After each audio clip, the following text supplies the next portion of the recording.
जगन्नाथ सेना पक्षर आज श्री जगन्नाथ सेना पक्षर एवं बड़दाण्ड मिलित उठा दोकानी व्यवसायी महादो संघ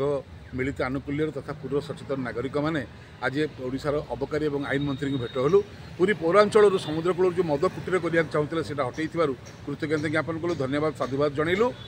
पूरी लोक वेदना और भावना को सम्मान देथिबारु एवं आहरी गुरुत्वपूर्ण कथा है उठा दोकानी मानकर जो नक्शा आम या आनी कौ भाव में थैथान कर बहुत समय धरी से नक्शा को देखी से आम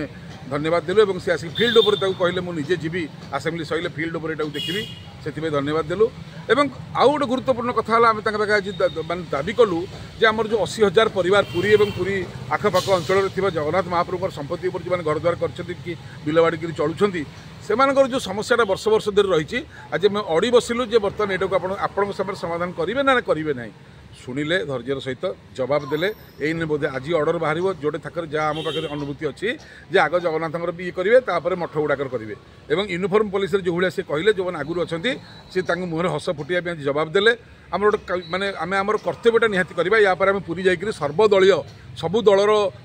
नेतृवृंद को डाकिकी ए विषय आलोचना कर पुनर्बार आसिक आम जोटा आम समस्या तार के समाधान आम प्रकृत समाधान पाइबा लोक मुहर हस फुटब राजनीति नक दल मत वर्ण निर्विशेष समस्ते एकाठी कामटा करवा एथेर कहार श्रेय दरकार नहीं पुरीवासी खुशी हवा दरकार यही बड़दाण्ड यही पुरीवासी यही साई गली कंदी शेष आमर यही स्वर्गद्वार आज्ञा जय जगन्नाथ।